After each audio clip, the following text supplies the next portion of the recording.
Face aux défis de notre société, il ne suffit pas de constater, mais il faut oser, il faut agir. Et bien souvent se passe cette action demande du courage. Bienvenue dans votre émission Femmes d'impact sur la télévision Maranatha Bénin dans ce mois dédié à la célébration et à la valorisation de la femme. Aujourd'hui, nous mettons en lumière une vertu essentielle, le courage. Ce courage qui pousse la femme à sortir du silence, affronter ses peurs et à se lever pour défendre une cause la plus grande, plus qu'elle-même. Et pour en parler, nous recevons pour vous sur ce plateau une guerrière, une femme de feu qui répond au nom de Madame Ella Kessou Nounagnon, qui est aussi une servante de Dieu à l'église évangélique des Assemblées de Dieu et qui, bien évidemment, est la directrice de Adonai Create Design Fashion. Madame Ella Kessou Nounagnon, bonjour et merci d'avoir accepté notre invitation. Bonjour frère Néhémie Dera. Shalom à nos téléspectateurs qui nous suivent sur la télévision Maranatha Bénin.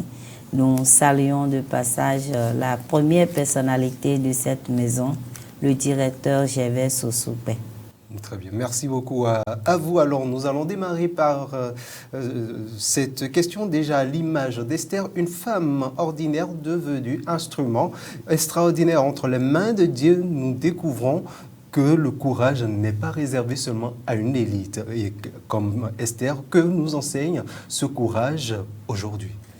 Ce courage aujourd'hui, à l'image de Esther, c'est très important. Nous avons noté dans la vie de Esther qu'elle a vraiment osé. Elle a osé sa vie et elle a accepté sacrifier sa vie pour sauver son peuple. Et nous avons vu en elle le courage. Pourquoi elle a le courage? Parce qu'en premier lieu, dans le temps, si le roi, bien que ça soit son mari, si le roi lui-même ne t'invite pas et que de façon volontaire, tu viens, s'il ne te tend pas le bâton, ça veut dire que c'est fini. On va te tuer. Mais Esther a osé sa vie et il a organisé un programme de prière, de jeûne-prière de 3 jours. Et elle a même dit, même si je vais périr, je périrai pour mon peuple. C'est ça, tout à fait. Alors, en parlant justement donc, de cette façon d'oser d'Esther, comment est-ce que, bibliquement parlant, on peut expliquer quand même le courage? Le courage, selon la parole de Dieu, c'est d'abord avoir confiance en Dieu. C'est de garder sa fermeté en la parole de Dieu. C'est d'accepter ce que Dieu dit et de croire tout entièrement en sa parole et de marcher maintenant selon cette parole. Très bien. Et pourquoi est-il parfois difficile pour les femmes de prendre la parole dans nos sociétés ou même dans nos églises aujourd'hui? C'est fréquent, hein? Absolument. Il est difficile aux femmes de prendre la parole dans nos églises et même pourquoi dans la société aussi. Pourquoi? D'abord dans 1 Corinthiens et dans Timothée, il y a la parole de Dieu qui a dit aux femmes qu'elles n'ont pas le droit de prendre la parole en public. Et d'autres s'appuient déjà sur ces références bibliques pour dire à la femme qu'elle n'a pas le droit de prendre la parole en public. Et nous pouvons aussi nous rappeler de l'histoire des Israélites. Quand on faisait les dénombrements, les femmes qui étaient présentes ne sont pas comptées. Et dans la société aussi, notre culture ne permet pas aux femmes de s'exprimer, de prendre la parole en public. Ce qui a fait que les femmes se sentent sous-estimées et elles se taisent en public, même dans nos églises aussi. Et vous, en tant que servante de Dieu et qui représentez quand même la femme dans vos églises, comment est-ce que, ou quelle est la stratégie que vous mettez en place pour enseigner à ces femmes-là ce courage-là d'aller au-devant de la scène, que ce soit tant à l'église, tant à l'extérieur de l'église? Je voudrais dire à toutes les femmes qui nous suivent actuellement que d'abord Dieu nous a distingués. Dieu nous a valorisés. La Bible dit dans Proverbe 18, verset 22, qui trouve une femme a trouvé le bonheur. C'est une grâce qu'il obtient de la part de l'Éternel. Femme, tu portes le nom bonheur et tu portes le nom grâce. Et nous avons compris que Même notre Seigneur Jésus-Christ est né d'une femme. La femme a de la valeur. Proverbe 31, verset 10 pouvait dire, la femme vertueuse a de valeur plus que les perles. Tout à fait. Alors je voudrais encourager toutes les femmes que vous n'êtes pas n'importe qui. Vous avez de la valeur aux yeux de Dieu. Certes, nous devons travailler dans la soumission à nos maris, à nos époux et dans l'obéissance à la parole de Dieu. Nous devons nous référer à la parole de Dieu et nous devons avoir confiance en Dieu qui nous a distingués. La première personne qui est témoin de la résurrection de Christ, c'est la femme. Alors, si tu comprends la parole de Dieu, tu dois savoir ta position et te lever tôt. Très bien. Comment développer le courage spirituel face aux défis aujourd'hui et aux pressions sociales? Et cela nous ramène toujours à Esther. Oui, comment développer le courage aujourd'hui face aux défis sociaux et spirituels? Je voudrais demander à toutes les femmes d'abord d'aller chaque fois méditer la parole de Dieu. Parce que tout est dans la parole. Proverbe, Ésaïe 41, 10 dit, « Je suis avec toi. Ne promène pas des regards inquiets. Le Seigneur est avec nous. » Nous devons méditer la parole de Dieu. Nous devons lire Josué 1, verset 9. Nous devons avoir la Bible comme notre nourriture spirituelle. Nous devons être des personnes consacrées. Aller devant Dieu, aller dans l'intimité avec Dieu, s'enfermer seul et seul avec Dieu, prier, chercher la face de Dieu. Lorsque nous nous revêtons de cette puissance, lorsque nous nous revêtons de la parole de Dieu, lorsque nous marchons avec la parole de Dieu, Dieu crée en nous cette force, cette capacité de pouvoir affronter les défis de la vie. Dieu donne maintenant le courage d'avancer. Pourquoi? Parce que lorsque nous prions, lorsque nous comptons sur la parole de Dieu, lorsque nous marchons selon cette parole, nous nous disons ce n'est pas nous-mêmes qui allons combattre, mais c'est Christ qui est en nous, qui combat au travers de nous. Là, nous n'avons pas peur, comme le cas d'Esther, qui n'a pas peur de risquer sa vie. Elle a osé, mais Dieu a été de son côté. Dieu l'a soutenu, Dieu l'a fortifié et la victoire a été pour le peuple. Donc, alors, chères femmes, vous n'êtes pas n'importe qui. Très bien. Alors, à part Esther, est-ce qu'il y a d'autres cas également dans la Bible? Est-ce que le cas de Déborah également peut être un facteur d'encouragement ou de courage par rapport à ces femmes-là aujourd'hui qui se disent être au second rang? Absolument, le cas de Déborah et le cas de Abigail. Quand Abigail a vu que son mari s'est mal comporté envers le roi, qu'est-ce qu'elle a fait? En même temps, elle s'est levée, elle est allée voir le roi avec des chars, avec des dons pour supplier. Donc, nous devons nous référer à ces personnages, à ces femmes comme nous, dans la Bible qui ont œuvré. Même la mère de Jésus, nous pouvons dire qu'elle est une femme courageuse. Elle a accepté d'être porteuse de vie du Sauveur. Elle a accepté, subir toutes les souffrances avec le Seigneur Jésus-Christ. Alors, allons à l'image de ces femmes battantes qui sont dans la Bible et osons comme elles et nous allons avoir le fruit qu'elles aussi, elles sont. Alors, on va partir d'une petite caricature. Aujourd'hui, vous êtes femme de pasteur, vous êtes une servante de Dieu, donc femme de pasteur. Est-ce que certaines ne vont pas dire, bon, puisque elles sont femmes de pasteur, elles ont beaucoup plus ce courage-là, ou elles sont beaucoup plus en avant que nous, donc nous allons nous retirer et nous allons les laisser au devant de la scène? Non, la question n'est même pas forcément liée au titre. La question est d'abord lié à la relation personnelle que tu as avec ton Dieu. Avant de porter le titre, Dieu t'a appelé d'abord. Tu as reçu l'appel du salut. Et dans ce salut t'amène à la connexion avec Dieu. Et dans cette connexion avec Dieu, lorsque tu t'accroches vraiment à la méditation de la parole de Dieu, ce n'est pas pour rien que Josué 1,8 a dit que ce livre de la loi ne s'éloigne point de ta bouche, Médite-le jour et nuit. C'est alors que tu auras de succès dans toutes tes entreprises. Mais bien aimé, lorsque nous nous attachons à la parole de Dieu, le problème n'est pas lié à une poste de responsabilité. Dieu demeure toujours Dieu. Il répond à sa parole. Et Jean 1 dit, au commencement était la parole. La parole était avec Dieu et la parole était Dieu. Si vous voulez vivre de façon palpable ce que Dieu est, attachons-nous à la parole de Dieu. Consacrons-nous, prions. Dieu va nous utiliser et Dieu va faire de grandes choses au travers de nos vies. D'accord. Et dans nos églises aujourd'hui, est-ce qu'il est quand même constaté que l'enseignement sur le courage est souvent donné aux femmes dans nos églises? L'enseignement sur le courage est donné dans les églises, je crois bien. Et nous profitons encore par ces moments, ce temps dédié à l'honneur de la femme.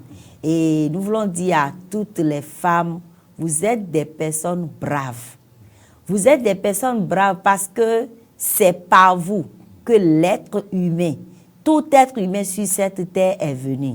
Si vous n'avez pas cette capacité, Dieu n'allait pas compter sur vous pour faire de vous la machine, l'instrument par lequel Dieu même produit la vie humaine. Alors vous êtes des braves femmes. C'est important de connaître sa position. C'est important de connaître son identité.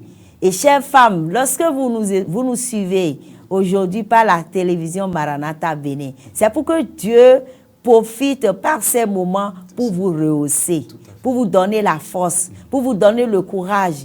Même si vous ne recevez pas de pareils enseignements peut-être dans votre église, je vous dis, la Bible est notre repère par excellence. Très bien. Alors, faisons quand même cette nuance entre le courage et la soumission. Il ne faudrait quand même pas que ces femmes-là se disent, bon, je suis soumis à mon mari, tout ce qu'on dit, je le fais, je dois complètement me rabaisser et laisser la place qui me revient forcément dans le foyer ou encore même dehors.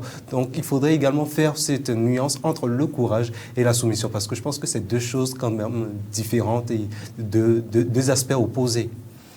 Le courage, la soumission. Parlons-en de la soumission dans Éphésiens chapitre 5 à partir du verset 22. Et Dieu a parlé d'abord aux hommes et a parlé aux femmes. La soumission, ce n'est rien d'autre que de respecter l'homme qui est l'autorité, qui est le chef de toi, qui est son épouse, selon la parole de Dieu. Selon la parole de Dieu, parce que l'autorité suprême, c'est Dieu d'abord. Donc, lorsque ton mari, ton époux, te dit, c'est ce que j'aime, c'est ce que je désire, tu vas te soumettre selon la parole de Dieu. Maintenant, le courage. Le courage, c'est d'avoir confiance en Dieu et confiance en soi-même, compter sur la capacité de Dieu qui est en soi pour aller agir, pour avoir la force d'oser. Oser, c'est-à-dire en face de la situation, tu peux te dire, cela peut me coûter la vie, mais j'ai cette confiance en Dieu que Dieu qui est en moi ne permettra pas que je puisse connaître la mort ou l'échec. Alors avec ce courage, cette foi, cette confiance en la parole de Dieu te pousse maintenant à aller. Mais si tu n'as pas le courage, tu vas te dire, je ne peux pas. Là maintenant, le manque de courage crée la peur. Tu as peur de braver les situations. Tu as peur d'aller agir. Tu as peur d'oser. Tu ne veux rien entreprendre. Même dans la vie active, tu te dis, qui peut compter sur moi? Qu'est-ce que je peux faire? Mais lorsque tu as le courage, tu dis, Christ en moi, je peux tout par Christ qui me fortifie, selon Philippiens. Et que tu puisses vraiment tout par Christ qui te fortifie, tu vas aller. Et ce courage te permet de braver les situations comme Esther. Esther a bravé la situation de la mort et aujourd'hui son histoire est écrite dans la Bible. Abigail a fait ce qui est de son devoir dans le temps pour sauver sa famille. Et c'est toi, c'est moi, c'est nous les femmes qui sommes les Esther d'aujourd'hui. C'est nous les femmes qui sommes les Abigail d'aujourd'hui. Nous devons nous lever. Dans nos entourages, nous devons nous lever. Dans nos églises, ce n'est pas la rébellion qu'on nous enseigne, mais nous avons de potentiel en nous. Nous détenons de capacités spirituelles. Fléchissons nos genoux devant le Seigneur. Les femmes dont leurs enfants sont devenus des cas, ne vous plaidez pas, ne pleurez pas. Allez devant le Seigneur. Dieu a encore le pouvoir de ramener à lui cette âme qui est perdue, comme l'histoire du fils prodigue. Rien n'est encore perdu si nous nous attachons à Dieu et si nous avons vraiment le courage. Alors le courage est carrément différent de la soumission. Très bien. Alors pensez-vous quand même que Dieu appelle aujourd'hui des femmes à se lever pour défendre les autres femmes? Si oui, comment? Dieu appelle les femmes, bien sûr. Dieu appelle d'abord toute femme qui me suit actuellement à être la femme vertueuse dans leur foyer. Dieu appelle toutes les femmes qui me suivent actuellement à être des femmes décisives, à être des femmes braves, à être des femmes courageuses. Si tu es femme, c'est d'abord le défi que Dieu a mis en toi. Pourquoi? Parce que tout a été créé par Dieu. Mais quand Dieu a créé la femme, je crois très bien que Adam a dit, celle-ci, elle est la chair de ma chair, l'os de mes os, on l'appellera femme. Elle est une merveilleuse créature. Et Dieu appelle toutes les femmes à bien diriger leur foyer, leur famille. Alors, quant à ce qui est de l'appel à sauver la vie des autres, je donne un exemple. Lorsque tu as la grâce d'être épouse d'un leader à un poste élevé de responsabilité, ce n'est pas seulement la gloire de Madame Tant que Dieu veut lire en toi. Non. Si tel est le cas, Jésus allait venir autrement sauver le monde. Il a accepté porter la chair humaine pour vivre ce que vit l'homme, pour pouvoir comprendre la mentalité de l'homme. Alors, si Dieu te met en tant que femme aux côtés de ton époux, aux côtés de ton mari, en tant que femme d'un leader, d'un responsable, à un niveau ecclésiastique ou n'importe où, c'est parce que Dieu veut que tu plaides le cas des femmes aux côtés de ton mari. Défends les femmes. Il faut parler-en chaque jour. Chère chérie, je souhaite que lorsque tu es une femme et que tu as la grâce d'occuper une poste de responsabilité, où tu peux créer quand même d'entreprises pour les femmes qui souffrent, qui sont dans les rues, n'hésite pas de le faire, parce que la bénédiction que tu as reçue, tu l'as reçue de Dieu. La Bible dit qu'as-tu que tu n'as reçu.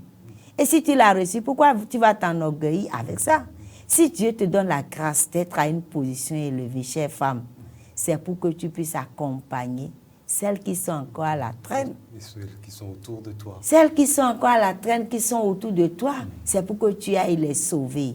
Les filles qui sont encore dans les rues, qui dorment dans les rues, allons à leur recherche. À nous, les femmes chrétiennes, Dieu nous appelle au salut de ces âmes qui souffrent. Dieu appelle toutes les femmes à se lever pour répondre.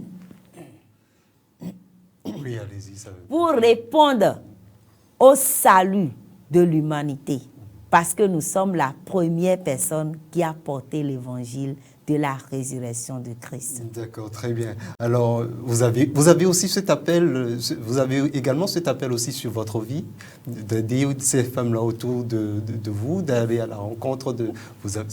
C'est une question assez personnelle. Alors, justement, comment est-ce qu'on peut s'y prendre aujourd'hui pour briser la barrière ou la barre qui empêche la femme à atteindre le courage? Absolument. Si nous voulons briser la barrière qui empêche toutes les femmes à atteindre le courage, nous invitons les hommes, chers papas, chers époux, aux côtés de leur épouse. Nous, femmes, nous ne sommes rien sans vous. La Bible même l'a témoigné que nous sommes la créature faible. Accompagnez-nous, encouragez-nous. Les femmes qui n'ont pas de potentiel, les femmes qui n'ont pas de capacité, les femmes qui ont encore peur, vous pouvez les pousser, les encourager, si possible, les former et les motiver. Dites aux femmes chaque jour, tu as de la valeur, cher homme. Alors à toutes les femmes, pour braver la peur, pour surmonter la peur aujourd'hui, je voudrais nous dire que rien sur cette terre n'est facile. Et rien n'est gagné comme du pain tombé du ciel. Nous avons fini avec le temps de la manne. La manne ne tombera plus. Alors, il faut savoir qu'en tant que femme, tu dois te référer à la femme vertueuse de Proverbe 31 à partir du verset 10 au verset 31. Tout ce qui est écrit comme histoire de cette femme, mets-la en application. Applique la parole de Dieu rigoureusement. Alors tu auras la force, la capacité d'aller, même au-delà de tes imaginations. Dieu va t'utiliser toutes les fois qu'il lit en toi le cœur, le désir, la soif de le servir. Il fera de toi son instrument et tu iras de loin au loin par la grâce de Dieu. De gloire en gloire également. Et de gloire en gloire également. Très bien. Alors, puisque vous avez fini donc par ce conseil, nous n'allons pas vous laisser partir. Ce ne serait pas une mauvaise idée pour nous, pour les amis téléspectateurs ou téléspectatrices, ou encore moins pour les femmes, que vous priez pour elles. Ah, Seigneur, nous voulons vraiment te dire merci. Merci. Merci pour ce moment que nous avons passé en ta présence. Nous intercédons en faveur de toutes les femmes qui souffrent, qui sont maltraitées, les femmes veuves, les femmes abandonnées. Seigneur, sois leur force au nom de Jésus. Nous prions pour toutes les femmes qui ont compris cette parole, cette communication. Donne-leur la force d'aller au-delà de leur imagination. Au nom de Jésus, nous avons prié. Amen, amen, amen. Merci beaucoup à vous, chères servantes de Dieu. Ainsi donc s'achève ce numéro Femmes d'impact consacré donc au courage. À travers donc cet échange, nous comprenons que chaque femme porte en elle une force qui ne demande qu'à être révélée. Le courage n'est pas une qualité lointaine ou inaccessible, c'est une décision. C'est de se lever, c'est de croire et d'agir même lorsque tout semble être incertain. Merci pour votre fidélité renouvelée à nos programmes et merci à vous, Madame Ella, d'avoir accepté notre invitation. C'est moi. Merci beaucoup, frère Néhémie Deha, pour l'invitation. Une fois encore, shalom à nos téléspectateurs. Très bien, merci beaucoup. Merci pour votre fidélité sur la télévision Maranatha Bénin. Et n'oubliez surtout pas, il suffit parfois d'un acte de courage pour changer toute une destinée. À très vite.